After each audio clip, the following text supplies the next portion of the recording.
ঈদ মোবারক জানাইতে ফোন করছিল বিশ্বাসে একজন। যাই হোক, তো এখন এই 15 বছরে এরা আমার দেশের মানুষকে মানে নিজে উপস্থিত থেকে ভারতীয় হাইকমিশনার ইয়েকে দিয়ে বসায়, একসাথে বসায় তারা এই সিটিটিসিতে বসা মিটিং করে, মিছিল করে।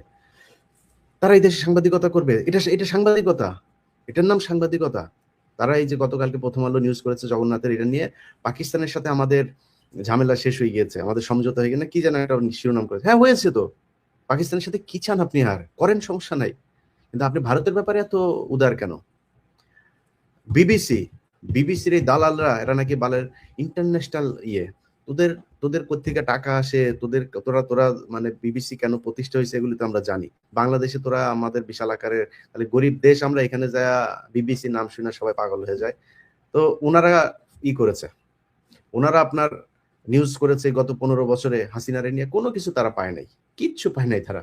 এখন তারা নিউজ করছে ইদানিং আবার খুব পাকিস্তানের বিরুদ্ধে, ইন্ডিয়ার পক্ষে।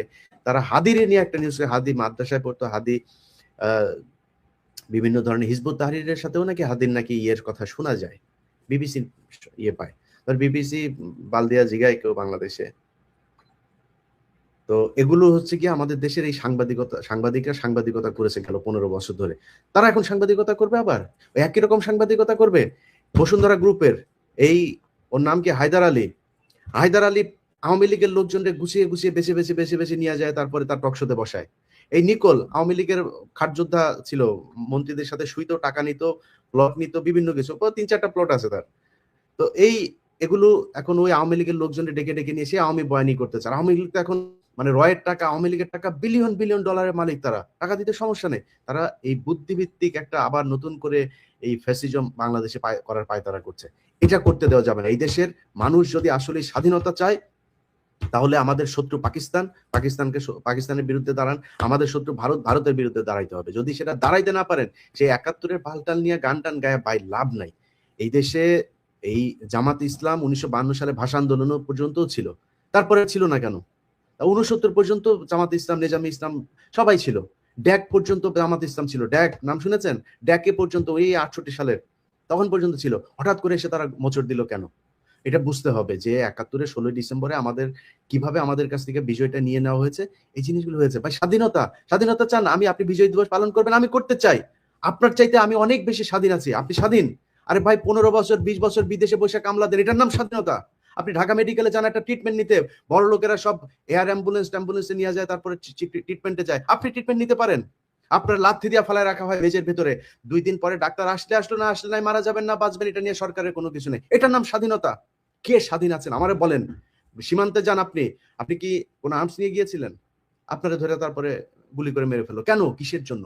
এটা নাম স্বাধীনতা বলে? এটা স্বাধীন দেশ? কোন স্বাধীন দেশের পৃথিবীর ইতিহাসে কোথাও কোন দেশে এইভাবে সীমান্তে গুলি করে মারে পৃথিবীর কোন দেশ দেখাইতে পারবেন আপনি? মেরে ফেলছে। আমার দেশের খুনিরা বর্ডার পার হইলেই সেই দেশে যায়, সেই দেশে গেলে তারা সর্বোচ্চ সুযোগ সুবিধা দিয়ে তারপরে রাখে। এটার নাম আমার স্বাধীনতা? এই স্বাধীনতা ভোগ করছেন, বিজয় দিবস পালন ভোগ করতে চান? ভোগ করতে চাইলে আপনাদেরকে কিছু কথা বলি ভাই, যে ভুলগুলো 5 তারিখে করেছিলেন সেই ভুলগুলো করা যাবে না। এই দেশে ছায়ানট আছে না, ছায়ানটের কোনো কার্যালয় বাংলাদেশের কোথাও থাকতে দেওয়া যাবে না। উদিচি আছে না, কোনো উদিচির কোনো অফিস বাংলাদেশের কোথাও থাকতে যাবে না। আজকে কাজ যা যা হবে হওয়ার পরে তারপরে আস্তে আস্তে আপনারা জানতে পারবেন। আপনার নিজের, এটা আপনার দায়িত্ব ভাই, একজন দেশপ্রেমিক হিসাবে ভারতীয় কোনো অফিস এই দেশে থাকতে দেওয়া যাবে না। বাংলাদেশের প্রতিটা গার্মেন্টসে, টোটাল আমি কিছুক্ষণ আগে গার্মেন্টস মালিকের সাথে কথা বললাম, প্রায় 5 লক্ষ ভারতীয় বাংলাদেশে কাজ করে, এবং এদের কেউ কিন্তু ছোট লেভেলের ওয়ার্কার না, এরা সব বড় বড় লেভেলের। আমার দেশের লোক আছে, আপনার লোক না থাকলে আপনি ক্রিয়েট করেন। আমার দেশে বহুত মেধাবী পোলাপান বাইরে চলে যায়, তারা বেতন নেয় ওখানে 50 লাখ 60 লাখ টাকা পর্যন্ত নাকি বেতন পায় তারা। সেই লোকগুলোরে আপনি এখানে বাংলাদেশিদেরকে দিয়ে কাজে লাগান, সমস্যা কোথায়? বাংলাদেশের ছেলেরা তো মেধাবী, তাদের সে কাজের সুযোগ দেন, তারা দেশের বাইরে যাবে না, দেশে থাকবে, কাজ করবে।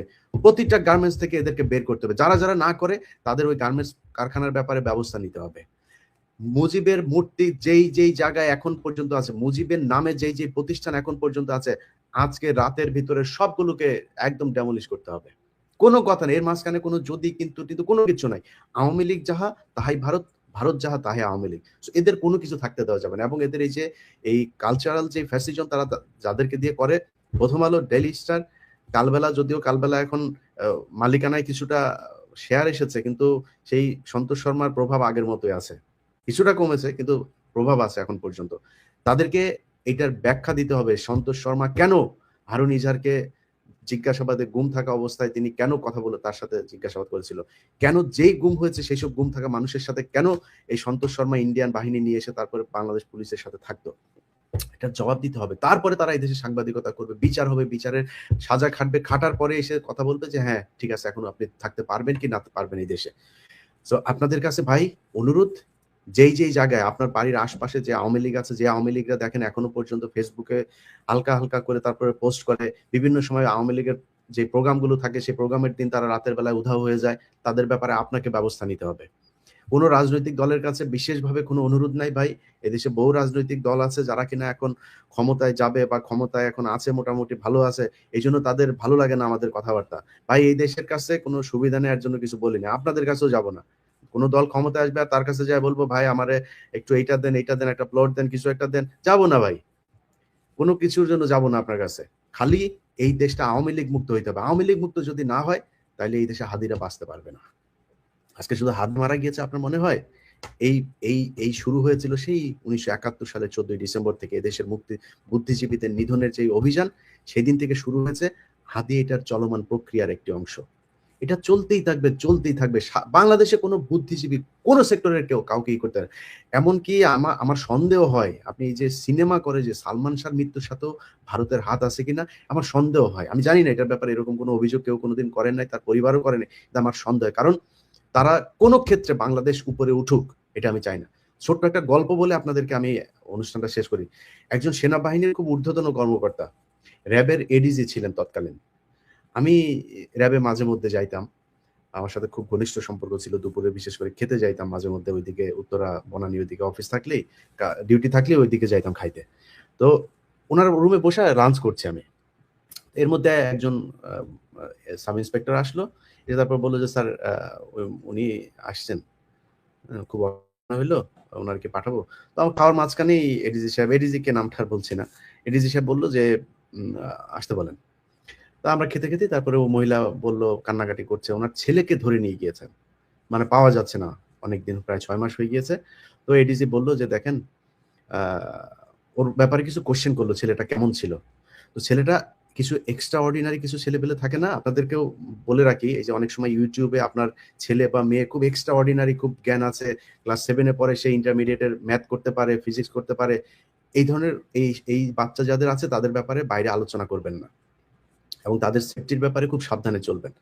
তো ওই মহিলা এরকম কিছু কথাবার্তা বললো যে ছেলে খুব বিশাল ব্রিলিয়ান্ট, হ্যাঁ সে কম্পিউটারের এইটা সেটা সব ঘেটে এই করে ফেলতে পারতো, ওই ছেলেকে খুঁজে পাওয়া যাচ্ছে না। তখন আমার ওই এডিসি বললো, ওই মহিলা চলে যাওয়ার পরে পরে দেখতেছি বলে মহিলারা বের করে দিল। এরপর আমরা আমি বললাম ভাই কি ঘটনা কি? ভাই বললো যে ইলিয়াস ভাই এ আর কখনোই জীবিত ফিরে আসবে না, যদি ফিরে আসে তাহলে পাগল হয়ে ফিরে আসবে। বললাম কেন? বলছে না এই ধরনের এই টাইপের যারা আছে এদেরকে আমাদের দেশে হইতে দিবে না। কারা দিবে না? পার্শ্ববর্তী দেশ। এটা এটা ফ্যাক্ট ভাই। ভাই যদি যদি আপনাদের মানে এই দেশের জন্য যদি নাকি যে কোনো সময় জীবন দিতে হয়, আল্লাহ যদি চায় খুব খুব দ্রুতই দেশে পাবেন। ইনশাআল্লাহ আপনাদের পাশে থাকবো। এটা ভয় আতঙ্কিত কোনো কিছু, মানে এই বিদেশে বসে তারপরে চাপাবাজি করার জিনিস না। এই দেশে যখন ছিলাম তখন অন্যায়ের বিরুদ্ধে প্রতিবাদ করেছি। এখানে এসেও যে খুব শান্তিতে অন্যায়ের বিরুদ্ধে প্রতিবাদ করেছি, খুব স্মুথ ছিল এই জার্নিটা। না ভাই, বহুত কষ্ট সহ্য করতে হয়েছে। এখনো পর্যন্ত সেই পেইন এখনো নিতে হচ্ছে। তো আপনাদের পাশে ইনশাআল্লাহ চলে আসবো। এই বছর এই 2026 সালের ভেতরে ইনশাআল্লাহ দেশে আসবো। দোয়া করেন আল্লাহ যেন জীবিত দেশে নিয়ে আসেন, সুস্থ রাখেন। আপনাদের কাছে অনুরোধ থাকবে ভাই, এই ইন্ডিয়া আমাদের শান্তিতে থাকতে দিবে না, জীবনেও দিবে না। আপনি বিএনপি করেন ভাই, কোনো সমস্যা নাই, আমারে জামাত বলেন, জামাত করেন, আপনি আমারে বিএনপি বানান, যা মনে চায় বানান, কোনো সমস্যা নাই। আপনার কাছে অনুরোধ, ইন্ডিয়ার ব্যাপারে সিরিয়াস হইতে হবে। যে যার জায়গা থেকে কিছু টাকা পয়সার জন্য আপনার ভবিষ্যৎ প্রজন্মকে ভারতের সামনে এইভাবে একটা সিংহের খাঁচার মধ্যে আপনার ভবিষ্যৎ প্রজন্মকে ছেড়ে দিয়ে যায় না। আপনাদের কাছে অনুরোধ থাকলো। সো আগামী কালকের ভেতরে এই দেশকে ভারত মুক্ত করতে হবে। আদিল লাশ দাফনের আগে এই দেশে ভারতের যত টুলস আছে প্রতিটা ইনস্ট্রুমেন্টকে এই দেশ থেকে একদম উইপড আউট করতে হবে। এছাড়া আপনি আজকে হাদি মরেছে, কালকে হাসনাত মরবে, পরশু আমি মরবো, তারপরের দিন সার্জিস মরবে, আপনারা কেউ থাকতে পারবেন না, একজনও বাঁচতে পারবে না। কয়েকদিন আগে হাদির একটা কবিতা দেখেছেন না? বিশ্বাস করেন ওই কবিতাটা দেখার পরে আমি এই ধরনের, মানে সাইদি সাহেবকে কেন মেরেছে, সাইদি সাহেব একটা মিটিং করলে, আমি আমি বিশ্বাস করি সাইদি সাহেব যদি বেঁচে থাকতো, আজকে যদি ওনার মানে জেল থেকে বের হওয়ার পরে প্রথম কোনো জনসভা হইতো, যদি কম হইতো তাহলে 1 কোটি মানুষ হইতো, আমি এটা বিশ্বাস করি। এই তারেক রহমান দেশে যাচ্ছে না, আপনি দেখবেন তারেক রহমান দেশে যাওয়ার পরে, যদি তারেক রহমান দেশেই থাকতো তাহলে হয়তো এত জনপ্রিয় হইতো না। তারেক রহমান দেশে যাওয়ার পরে দেখেন আপনি কি পরিমাণে মানুষ ওই দিন ঢাকা শহর, আমি তো মনে করি বাংলাদেশ ওই দিন অচল হয়ে যাবে। কেন তারেক রহমানকে কেন টার্গেট, খালেদা জিয়াকে কেন টার্গেট? শুধুমাত্র ইন্ডিয়ার কারণে। জিয়াউর রহমানকে মারা হয়েছিল কেন ভাই? শুধু ইন্ডিয়া বিরোধিতার কারণে। শেখ মুজিব ইন্ডিয়ার বিরুদ্ধে কিছু ব্যবস্থা নিয়েছিল, যেটা আওয়ামী লীগ বলে না। শেখ মুজিবের ওই জিনিসগুলো নিয়ে যদি আলোচনা করতো, শেখ মুজিব স্বাধীনতা চায় নাই ভাই, ওই জিনিসগুলি নিয়ে আলোচনা করেন, আমি শেখ মুজিবের পক্ষে অনেক কথা বলতে পারবো। কিন্তু আপনারা ওইটারে নেগেটিভ বানায়, আপনারা মিথ্যাটাকে পজিটিভ বানায় শেখ মুজিবকে এক আলাদা নায়ক বানিয়েছেন। ওইভাবে বানাইতে পারবেন না। ইতিহাস এত সহজে আপনি বিকৃত করে ফেলতে পারবেন না। ইতিহাস এখনো অ্যালাইভ।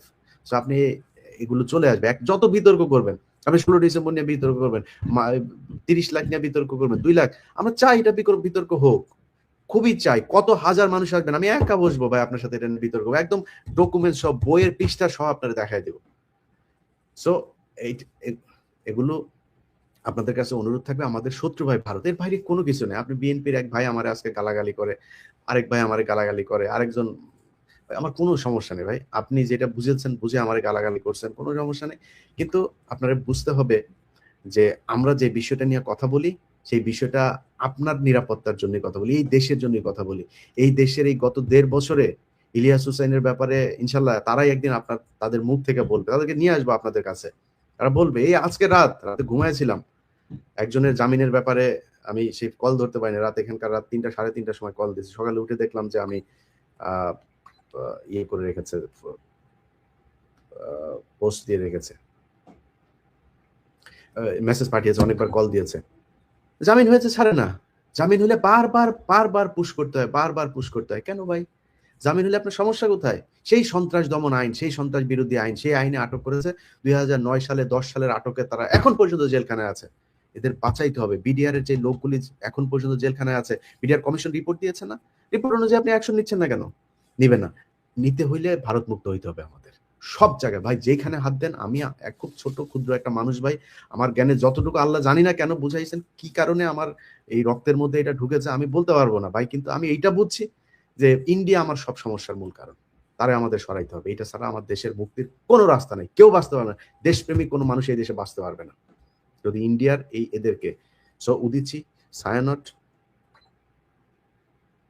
প্রথম আলো, ডেইলি স্টার, এগুলো প্রথম আলো ডেইলি স্টারের মোটামুটি একটা সাইজ হয়েছে। আচ্ছা, ওই আমি একটা একটা প্রতিষ্ঠানের নামটা মনে করতে পারছি না, যেটা কিনা আপনার ওই যে মানিক মিয়া এভিনিউতে 2004 সালের সময় বসেছিল। আরেকটা এনজিও আছে, যে এটা হচ্ছে ইন্ডিয়ান এনজিও।